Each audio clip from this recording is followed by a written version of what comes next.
अच्छा देखो,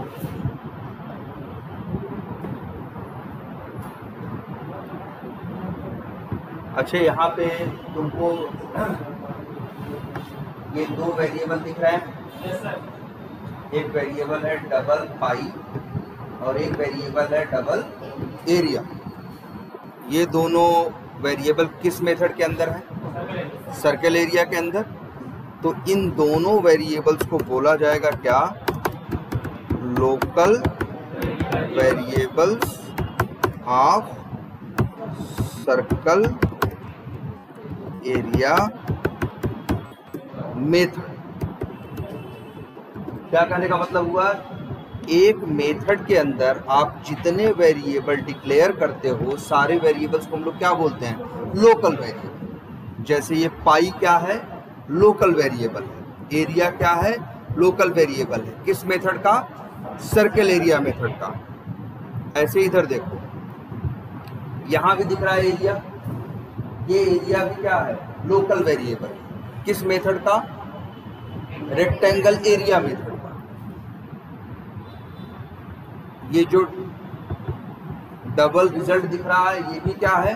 local variable है। किस मेथड का है ये? ऐड मेथड का। ये किस मेथड का है? ऐड मेथड का। तो जो भी वेरिएबल किसी मेथड के अंदर तुम डिक्लेयर करते हो, उन सारे वेरिएबल्स को हम क्या कहते हैं? लोकल वेरिएबल कहते हैं। लोकल, ठीक है।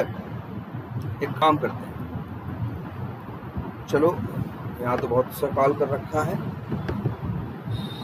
सब छोड़। एक काम करते हैं, इनको भी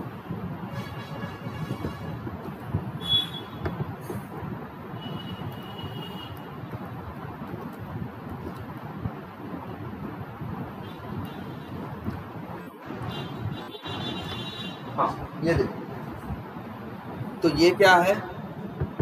मेन मेथड है। ये कौन सा मेथड है? ऐड मेथड है ना? ये दोनों अलग अलग मेथड हैं और आपको पता है एक मेथड दूसरे मेथड को कॉल कर सकता है। कैसे कॉल करना है? उसके नाम से। अगर ऐड मेथड यहाँ देखो कॉल करना था तो यहाँ इन्होंने कॉल कर रखा है। अच्छा, अगर अच्छी बताओ, ये लाइन सही है क्या? ये लाइन भी, अच्छा ये लाइन सही है? देखो, क्या हमने कोड सही लिखा है? अगर कोड सही लिखोगे तो कभी भी ये रेड कलर से नहीं होगा। रेड कलर आने का मतलब है कि आपके कोड में प्रॉब्लम है, गलती है। और गलती क्या है?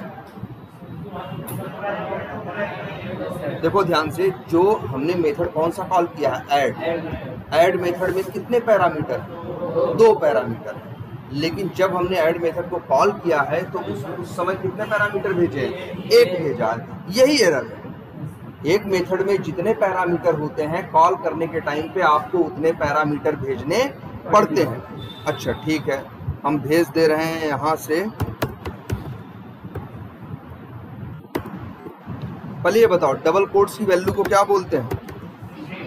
याद रखना, क्या बोलते हैं? जो कुछ डबल कोट्स में लिखा जाता है उसे क्या बोलते हैं? स्ट्रिंग। अभी भी एरर आ रही है ना? अब क्यों आ रही है? अब तो हमने 2 वैल्यू भेज दी,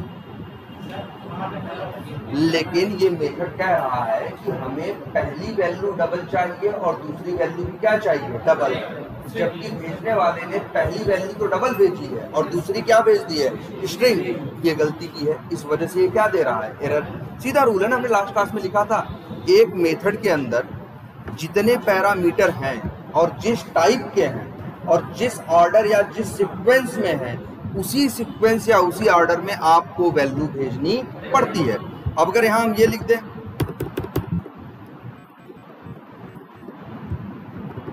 अब सही है ना? जिस टाइप की वैल्यू मांग रहा है आपको उसी टाइप की वैल्यू भेजनी पड़ेगी। अच्छा एक बात और, अगर हम ये लिखें तो, अगर हम लिखें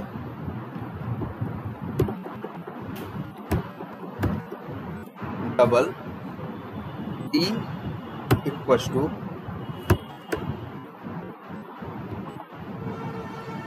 और यहां भेज दें क्या डी, तो एरर दे रहा है? नहीं दे रहा है। क्यों नहीं दे रहा है? क्योंकि देखो ये मेथड कॉल करने पे कितनी वैल्यू मांगता है? 2। और किस टाइप की? डबल टाइप की। दोनों किस टाइप की होनी चाहिए? डबल टाइप की। और ये कॉल करने के टाइम पे 2 वैल्यू भेज रहा है। पहली तो डबल टाइप की है और आपको दिख ही रही है। दूसरी वैल्यू क्या भेजा है? डी भेजा है। भले डी भेजा है लेकिन डी किस टाइप का है? डबल टाइप का है ना, तो दूसरी वैल्यू भी क्या है? डबल है ना। जैसे मान लो अगर हम यहाँ वेरिएबल को, अगर इसका टाइप हम क्या कर दें? चेंज कर दें। जैसे हम इसका टाइप क्या कर दें? इस तरह से कर दें। अब ये क्या हो गया? अब देखो एरर देने लगा कि नहीं देने लगा? क्यों? क्योंकि आप जो डी भेज रहे हो वो किस टाइप का है? स्ट्रिंग टाइप का। आप पहली वैल्यू डबल भेज रहे हो, दूसरी क्या भेज रहे हो? स्ट्रिंग भेज रहे हो, इसीलिए क्या दे रहा है? ये एरर दे रहा है। जबकि ये मांग क्या रहा है? दोनों क्या मांग रहा है? डबल मांग रहा है। और यही अब सही है कि नहीं? देखो तो ये जरूरी नहीं है, ध्यान दीजिएगा इस बात पे, ये जरूरी नहीं है कि आप डायरेक्टली वैल्यू ही भेजो। आप चाहो तो वैल्यू को कहाँ डाल सकते हो? वेरिएबल में, और वेरिएबल भी भेज सकते हो। वेरिएबल क्या है? वेरिएबल कुछ नहीं है, बस वैल्यू को स्टोर करने का क्या है? एक कंटेनर है। एक क्या है? कंटेनर है जिसके अंदर वैल्यू का एड्रेस क्या होता है? स्टोर होता है। तो ये देखो ध्यान से ना, इसमें कोई दिक्कत नहीं है ना। अच्छा ये बताओ यहाँ लिखा है इंट ए बराबर 100। इसको अगर हम यहाँ प्रिंट कराएं तो प्रिंट होगा कि नहीं होगा? होगा। लेकिन यही अगर हम ऐड मेथड के अंदर प्रिंट कराएं तो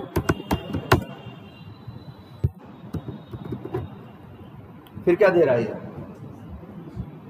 एरर दे रहा है कि नहीं दे रहा है? क्यों एरर दे रहा है ना?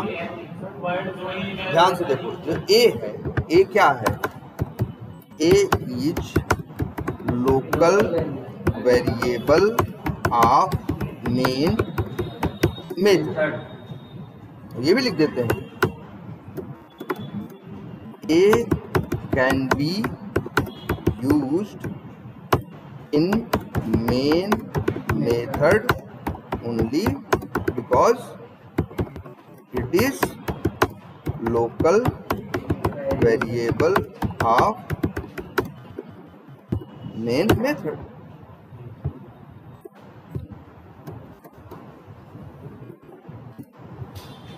आई बात समझ में कुछ? ए वैल्यू, ए जो वेरिएबल है ये मेन मेथड के अंदर डिक्लेयर किया गया है। ये सिर्फ मेन के अंदर यूज हो सकता है, मेन के बाहर यूज नहीं हो सकता।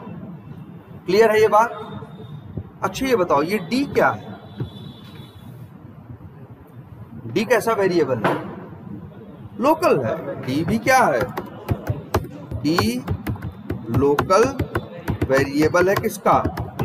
मेन मेथड का, है ना। लेकिन तुम देखना, ये जो डी की वैल्यू है, हम डी की वैल्यू को ऐड के अंदर यूज कर लेंगे। ऐसे देखो, एक काम करते हैं, एक चीज हमने आपको बताई है ना, ब्रेक पॉइंट लगाना। अगर हम यहाँ ऐसे लगा दें, इसे क्या बोलते हैं? Break point. यहाँ कोड आके क्या हो जाएगा? रुक जाएगा। अंदर भी लगा दें तो यहाँ भी कोड पहुंचेगा तो क्या हो जाएगा? रुक जाएगा। अब एक काम करते हैं, जरा इसे रन डिबग करते हैं।